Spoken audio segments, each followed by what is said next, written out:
Picture this. It's February 1823, and Mother Nature has decided to show the American frontier exactly who's boss. We're talking about the kind of winter that makes modern folks with their heated homes and insulated everything thank their lucky stars they weren't born 200 years ago. Paradise Valley. And yes, that was its actual name, though I imagine the settlers were questioning that choice pretty hard. Right about then was about to become the stage for one of the most remarkable survival stories you've probably never heard. 127 souls. That's all. Think about your local grocery store on a busy Saturday. You've probably seen more people in the produce section. These weren't city dwellers either. These were frontier people, the kind who thought nothing of chopping firewood in a blizzard or delivering babies by candlelight. They knew cold, they knew hardship, but this winter was something else entirely. 40 below zero. Now, I want you to really think about that number for a moment. Most of us start complaining when it hits 32 and water starts freezing. At 40 below, your breath doesn't just fog, it practically crystallizes before it leaves your mouth. Metal becomes so brittle it snaps like a dry twig. Exposed skin can freeze solid in minutes. This isn't throw on an extra sweater cold. This is one mistake and you're dead cold. The settlement had prepared, mind you. These weren't amateurs. Every cabin had smoked venison hanging from the rafters like some kind of frontier chandelier. Root cellars were packed to bursting with preserved vegetables, turnips, carrots, potatoes, all the unglamorous foods that keep you alive when the world turns hostile. Firewood, stacked to the eaves of every structure, representing countless hours of back-breaking labor during the warmer months. But here's the thing about nature, it doesn't care about your preparations. It doesn't care how hard you worked or how clever you think you are. When it decides to flex its muscles, all your careful planning can suddenly look like a child's sandcastle facing a tsunami. Young Samuel Brennan was checking trap lines, 17 years old, tough as leather, born and raised in country that would send most modern folks running for the nearest Starbucks. He was following the familiar routine, checking snares for rabbits, maybe a fox if luck was with him. Anything to supplement the settlement's dwindling food stores. The snow was deep enough that he was basically walking on top of the world, following ridgelines that in summer would have been valleys. That's when he saw him. Now, Samuel had seen frozen corpses before. The frontier wasn't kind to the unprepared, and winter claimed its share of travelers who got caught out in the open. But this was different.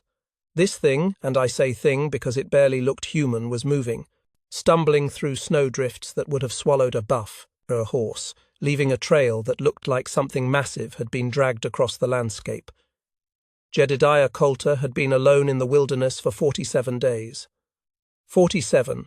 To put that in perspective, most survival experts will tell you that even with proper gear and training, 30 days alone in winter conditions is pushing the absolute limits of human endurance. Coulter had been out there for a month and a half longer than that.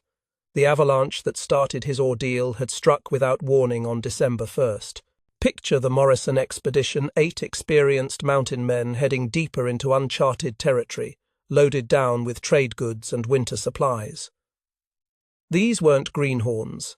These were professionals who knew the mountains like sailors know the sea, and the mountains had swatted them aside like insects. When Samuel first spotted him, Coulter looked more like a walking ice sculpture than a living man. His rifle, the tool that meant the difference between life and death on the frontier, had literally frozen to his hands. His beard wasn't just frosty, it was a solid mass of ice that probably weighed 10 pounds. His clothes were so encrusted with snow and ice that he moved like a medieval knight in full armor. The boy did what any sensible person would do. He ran, but not away, toward the settlement, shouting at the top of his lungs, because even a 17-year-old frontier kid recognized that what he was seeing was impossible. Dead men don't walk, but Jedediah Coulter was about to prove that sometimes, just sometimes, the impossible happens anyway. By the time Samuel returned with help, Coulter had collapsed at the settlement gates. Not the kind of dramatic Hollywood collapse where someone falls gracefully to their knees. This was the ugly reality of complete physical exhaustion, a human being simply shutting down like a machine that had finally burned through its last drop of fuel. Few believed he would survive the night, and, honestly, looking at him, you could understand why. This wasn't just a case of someone being cold and tired. This was a man who had pushed the human body beyond every reasonable limit and then kept going. His core temperature was so low that when they first touched him, some of the women crossed themselves, thinking they were handling a corpse. But here's where the story gets interesting, because Paradise Valley was about to face a choice that would define not just one man's fate, but the entire future of their settlement. They were already stretched thin, 127 people, trying to survive the worst winter in living memory, with supplies calculated for a normal year. Every piece of firewood, every scrap of food, every dose of medicine was precious beyond measure. And now this stranger, this half-dead mystery from the mountains, was asking them to risk everything they had left. Thomas Hartwell, the settlement's unofficial leader, stood looking down at the frozen figure and saw Christian duty. Jacob Miller, the pragmatist who kept the books and counted the stores, saw a mouth they couldn't afford to feed. But Martha Brennan? Martha Brennan saw something else entirely. She saw a puzzle that needed solving. A challenge that demanded everything she knew about healing, about life, about the thin line between survival and death. Without waiting for the debate to end, without asking permission or counting the cost, she called for hot water and her medicine bundle.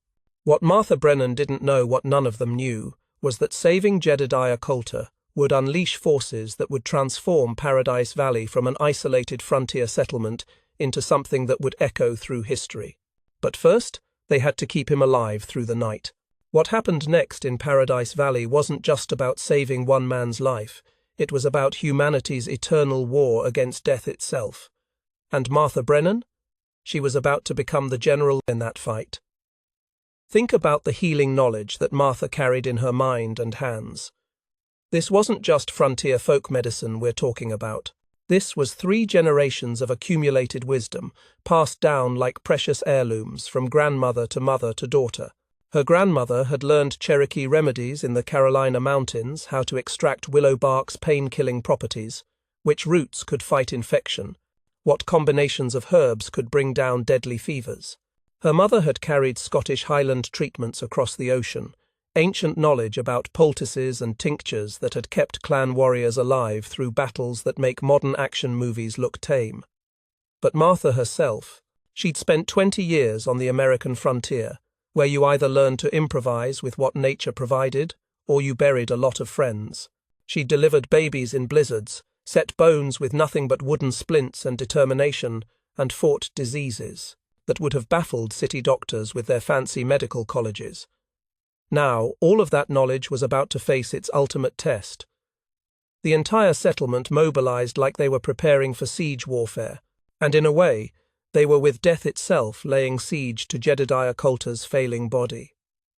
The women established a rotation system that would make modern hospital nurses proud, round-the-clock vigil, keeping fires burning in the cabin where Coulter lay, because if his body temperature dropped even a few more degrees, all their efforts would be meaningless. Children, tough frontier kids who thought nothing of handling axes or skinning rabbits, were dispatched to gather dried willow bark from storage. This wasn't busy work to keep them occupied. Willow bark contained what we now know as salicin, the natural predecessor to aspirin. Martha knew it could reduce fever and ease pain, even if she couldn't explain the chemistry behind it. The men, despite Jacob Miller's grumbling about wasted resources, donated precious tobacco for poultices. Now, before you start thinking about cigarettes, understand what tobacco meant on the frontier. This was currency. This was relaxation after 16-hour workdays. This was social interaction around evening fires. Giving up tobacco was like giving up coffee and beer and entertainment all rolled into one. But they gave it anyway. The first night proved absolutely critical. Coulter's core temperature was so low that Martha couldn't even get an accurate reading with the crude thermometers available. She had to rely on touch, experience, and instinct. His pulse was barely detectable, his breathing so shallow you had to hold a feather near his mouth to see if he was still alive. Martha packed heated river stones wrapped in wool around his body. Think about this process for a moment. Someone had to break through ice to reach those stones, heat them in fire until they were just short of burning, wrap them carefully so they wouldn't scorch already damaged skin, and position them precisely to warm vital organs without causing thermal shock. Meanwhile, she spooned warm broth between his frozen lips, not hot broth that could have killed him. Warm broth, heated to exactly the right temperature through trial and error, fed to him drop by precious drop while his throat muscles slowly remembered how to swallow. By the third night, Martha faced the decision that would haunt her dreams for years afterward. Coulter's feet showed the unmistakable black of frostbite turning to gangrene. In our modern world, we'd helicopter him to a trauma center, pump him full of antibiotics, and hope for the best. Martha Brennan had a hunting knife, some whiskey for sterilization, and the certain knowledge that if she didn't act, the gangrene would spread and kill him anyway. Young Samuel Brennan remember him. The boy who'd first spotted Coulter in the snow held the lantern steady as his aunt worked. 17 years old, watching by flickering candlelight as the settlement's healer removed 2 blackened toes with surgical precision, learned through necessity rather than formal training. Coulter's screams, muffled by leather straps between his teeth, echoed through the cabin and probably through Samuel's nightmares for the rest of his life. But Martha's hands never wavered. She'd learned long ago that mercy sometimes wears the face of cruelty, and healing sometimes requires causing pain. Then came the fever, 5 days of delirium that transformed the quiet cabin into something between a battlefield medical tent and an insane asylum. Coulter fought invisible bears, his arms swinging at enemies only he could see. He called out to dead companions, carrying on conversations with ghosts, his voice hoarse from screaming, but somehow still strong enough to chill everyone who heard it. But here's what made Martha Brennan truly remarkable as a healer. She listened. While others heard only the ravings of a fever-broken mind, she heard fragments of an incredible survival story. Eating pine bark soup when all other food was gone. Drinking melted snow mixed with rabbit blood for the protein and minerals his body desperately needed. Building snow caves using techniques learned from Shoshone hunters who understood winter survival better than any white man alive. Elizabeth Hartwell organized prayer circles, because sometimes faith is all you have left when medicine reaches its limits. The women took turns reading scripture, singing hymns, doing anything they could to keep hope alive in that little cabin where life and death were locked in their eternal struggle. But Jacob Miller kept tallying the cost. Each bowl of broth fed to Coulter meant less for settlement children, whose own faces were growing gaunt from winter hunger. Each dose of willow bark tea reduced their summer medical stores when injuries from farming and construction would demand attention. Miller wasn't heartless. He was practical in the way that kept communities alive when resources ran thin. The tension between Christian charity and cold mathematics created fault lines through the settlement. Families argued around their own hearths about whether they could afford such generosity. Some wondered aloud if they were watching resources disappear that might save their own children come spring. Then, on the 7th night, something changed. Coulter's fever broke like a thunderstorm passing. One moment he was thrashing and raving, the next he lay still as death. Martha checked his pulse, felt his forehead, and allowed herself the first smile she'd worn in a week. But the real moment, the moment that justified every sacrifice, every sleepless night, every ounce of precious medicine came when Coulter suddenly gripped Martha's hand with surprising strength and spoke clearly for the first time since his collapse. "The pass," he whispered, his voice rough as gravel but his eyes suddenly sharp and focused. "I found the pass the tribe spoke of. The one through Dragon's Teeth Range. It changes everything."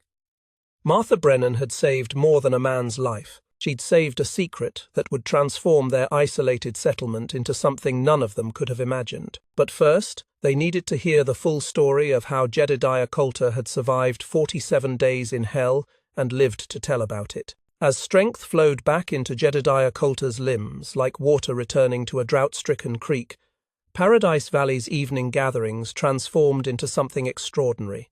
Picture the scene. A frontier cabin lit by flickering firelight, 20 or 30 settlers crowded together on wooden benches and rough-hewn chairs, hanging on every word as a man described surviving the impossible. These weren't people easily impressed, mind you. Every person in that room had faced their own battles with the wilderness. They'd all endured blizzards, fought off wild animals, and buried friends who'd made fatal mistakes in unforgiving country. But what Coulter described, that was something beyond their experience, beyond what they'd thought humanly possible. The avalanche had struck on December 1st without so much as a whisper of warning. One moment, the Morrison expedition was following a familiar game trail through what they thought was stable terrain. The next moment, the entire mountainside decided to rearrange itself. Now, if you've never experienced an avalanche, let me paint you a picture that might help. Imagine standing in front of a freight train, except instead of steel and wheels, it's millions of tons of snow and ice moving at 60 miles per hour, with the sound of the world ending. Coulter described it as, like God himself, picked up the mountain and shook it like a blanket. 3 men disappeared instantly. Not killed, disappeared. Swallowed by White Death so completely that Coulter never saw so much as a boot or a hat afterward. Most of their supplies vanished with them. Food, ammunition, winter gear, everything that meant the difference between survival and becoming another cautionary tale told around frontier hearths. Coulter dug himself free with a broken rib and a separated shoulder. Think about that for a moment. Most of us would be calling for an ambulance and demanding pain medication. Coulter assessed his situation with the cold logic of a man who understood that self-pity was a luxury he couldn't afford. He faced a choice that would have paralyzed lesser men: attempt to reach Fort Bridger, 90 miles distant through winter wilderness, or shelter in place and wait for rescue that might never come.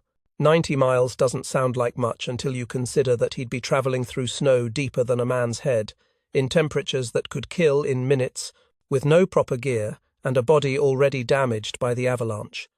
Coulter chose movement. He chose the long odds of action over the certain death of waiting. Using techniques he'd learned from watching Shoshone hunters, he crafted snowshoes from pine branches and rawhide stripped from his own gear. These weren't the lightweight aluminum contraptions you see in sporting goods stores. These were crude, heavy devices that probably weighed 15 pounds each and had to be lashed to his feet with strips of leather that cut circulation and caused their own kind of agony. But they kept him on top of snow that would have otherwise swallowed him whole. On day 12 days of struggling through country that would challenge a healthy man with proper equipment, hunger finally drove something else to desperation. A massive grizzly, probably 400 pounds of muscle and fury, caught Coulter's scent and decided that this strange, slow-moving creature represented its best chance for a winter meal. The battle lasted maybe 3 minutes. Maybe. But those 3 minutes contained enough violence and terror to fuel nightmares for a lifetime. Coulter's chest bore the permanent evidence: 4 parallel scars running from shoulder to hip where claws designed to tear apart tree bark had ripped through buffalo hide and flesh like it was paper. 400 pounds of predator versus one desperate man with a hunting knife. The bear had every advantage except one. Coulter had nothing left to lose. When the grizzly reared up for its killing blow, Coulter didn't try to run or dodge. He drove his knife up through the bear's eye socket into its brain, holding on as the massive body convulsed and died. But here's where Coulter's story moves from remarkable to almost unbelievable. That bear, the creature that nearly killed him, became his salvation. For 3 days, he lived beneath the carcass, eating raw meat and organs that provided the calories his body desperately needed. The bear's hide became shelter from wind that would have frozen him solid. Its fat became fuel for fires that kept him alive through nights when the temperature dropped to levels that make Antarctica look comfortable. Using techniques learned from a trader named Joseph Whitefeather, a man who'd lived with the Shoshone for 15 years, Coulter fashioned needles from bone splinters and thread from sinew. He spent hours by firelight, his damaged fingers working to repair clothing that had been shredded by claws and ice and constant wear. The settlement's young men hung on every word as Coulter described the painstaking process of survival. How he'd learned to read weather patterns in cloud formations and wind direction. How he'd tracked game by following the subtle signs that animals leave in snow, not just footprints, but the barely visible paths they create moving from shelter to feeding grounds. By day 28, following those same game trails ever upward through terrain that would challenge modern mountaineers with all their fancy equipment, Coulter made a discovery that changed everything. He found what generations of native peoples had kept as their most closely guarded secret, a passage through the supposedly impassable Dragon's Teeth Range. The Dragon's Teeth had earned their name honestly. These weren't gentle, rolling hills that you could stroll across on a Sunday afternoon. These were jagged peaks that rose like stone fangs, creating barriers that had forced travelers to add weeks to their journeys. European maps marked the area as impassable terrain. Military surveyors had declared it impossible to cross with any kind of loaded wagon train. But Coulter found the way through. He described the valley beyond in terms that made every person in that cabin lean forward with excitement. Untouched hunting grounds, where elk moved in herds so large they darkened the landscape. Natural hot springs that stayed ice-free all winter, providing both warmth and a reliable water source. Sheltered meadows, where grass grew thick enough to support livestock, even in the harshest months. Most importantly, and this, was the detail that made Thomas Hartwell's eyes light up with possibilities. This route cut 14 days off the journey to California trading posts. 14 days might not sound like much, but in the world of frontier commerce, time literally meant money. Caravans that could reach markets faster, could command better prices, avoid seasonal dangers, and make more trips per year. But beyond the economic implications, Coulter had discovered something that spoke to the deeper human drive for exploration and expansion. He'd found proof that the impossible was just another word for not yet attempted. He'd walked through country that existed on maps as blank spaces marked unknown territory, and lived to describe wonders that sounded like frontier fairy tales. As winter finally loosened its grip on Paradise Valley and the first hints of spring began to show in longer days and slightly warmer nights, the settlement faced a new reality. They weren't just an isolated community struggling to survive anymore. They were sitting on the gateway to the future. The question was, what were they going to do about it? Spring arrived in Paradise Valley like a promise finally kept. But it wasn't just the snow melting and the first green shoots pushing through thawed ground that marked the season's change. It was Jedediah Coulter himself, leading 20 men through his discovered pass and returning with enough fresh game to end the settlement's winter hunger once and for all. Picture that moment. 21 figures emerging from what everyone had believed was impassable terrain, loaded down with elk meat, deer, and even a few mountain goats that had never seen human hunters before. The settlement's kids, who'd spent months on short rations and thin soup, suddenly found themselves facing more fresh meat than they'd seen in their entire lives. But food, as it turned out, was just the beginning. Word of Coulter's Gateway, because that's what people started calling it, almost immediately spread through the frontier network faster than wildfire in dry timber. You have to understand how information traveled in 1823. No telegraph, no newspapers reaching remote settlements, no social media to spread news instantly across continents. Information moved at the speed of horses and human voices, passed from trader to trapper to settler, along routes that took weeks or months to complete. Yet, somehow, within 6 months, trading caravans were diverting from established routes to pass through Paradise Valley. The economic mathematics were simply too compelling to ignore. 14 days saved on a journey to California markets meant arriving with fresher goods, beating competitors to premium prices, and avoiding the seasonal dangers that claimed so many lives and fortunes on longer routes. Thomas Hartwell proved himself to be more than just a settlement leader. He revealed a diplomatic genius that would have impressed professional negotiators. In Washington, rather than simply claiming the pass as white man's territory, he sought out Shoshone leaders and negotiated treaties that acknowledged their ancestral knowledge while establishing shared usage rights. This wasn't just political wisdom, though it certainly was that. This was recognition of a fundamental truth. The native peoples understood this land in ways that Europeans were still struggling to comprehend. They knew which seasons brought avalanche danger, which weather patterns preceded dangerous storms, and which routes remained passable when others became death traps. The transformation of Paradise Valley happened with a speed that would seem impossible today. The settlement's population doubled by autumn. tripled by the following spring. But this wasn't chaotic growth. Hartwell and the other leaders learned from boomtowns that had exploded and then collapsed when resources were exhausted or conflicts drove people away. They planned, they organized, they built infrastructure. Martha Brennan established the valley's first proper hospital, a 2-story log building that would have looked primitive by Eastern standards but represented cutting-edge frontier medicine. More importantly, she began teaching other women the healing arts that had saved Coulter's life. Knowledge that had been passed down through her family line now spread to dozens of students who would carry those techniques throughout the expanding West. Jacob Miller, remember him, the skeptic who'd counted every scrap of food and questioned the wisdom of saving a dying stranger, became Coulter's business partner in what would eventually grow into the Miller-Coulter Trading Company. By 1828, they operated 12 posts across 3 territories, their ledgers showing annual profits exceeding $10,000. To put that in perspective, $10,000 in 1828 would be worth something like $300,000 today. They weren't just successful, they were building an empire. Young Samuel Brennan, the boy who'd first spotted Coulter stumbling through the snow, grew up to become one of the West's most celebrated guides. He led wagon trains, military expeditions, and scientific surveys through country that would have been impossible to navigate without his expertise.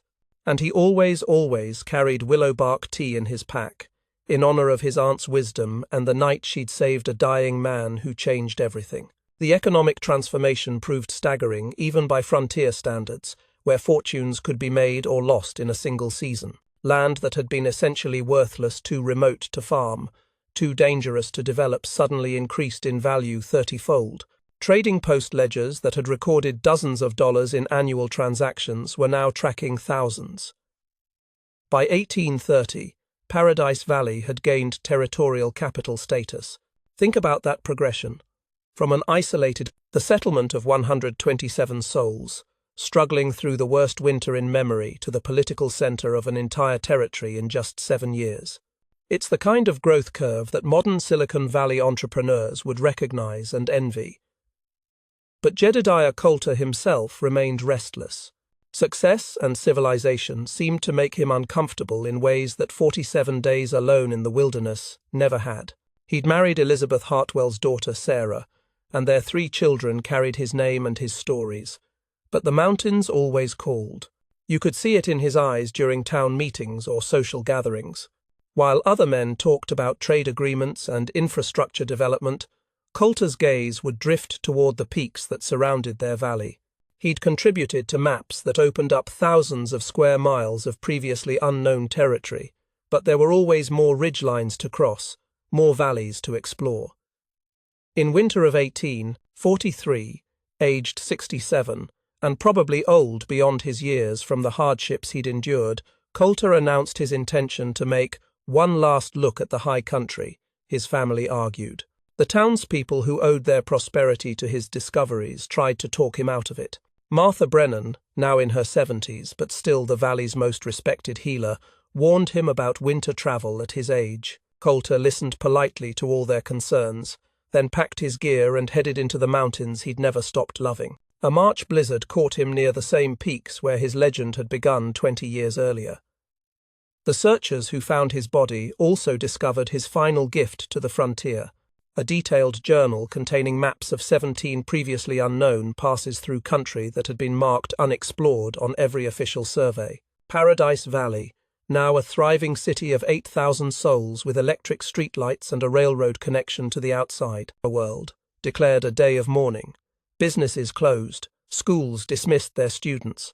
The entire community that owed its existence to one man's incredible survival gathered to honor his memory.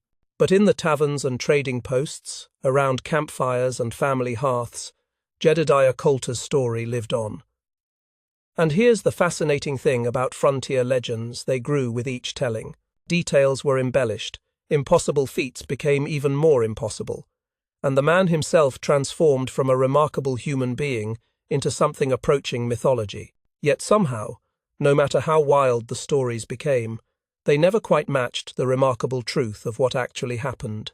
The truth of a man who survived when death itself came calling, who discovered secrets that transformed an entire region, and who proved that sometimes the impossible is just another word for not yet attempted.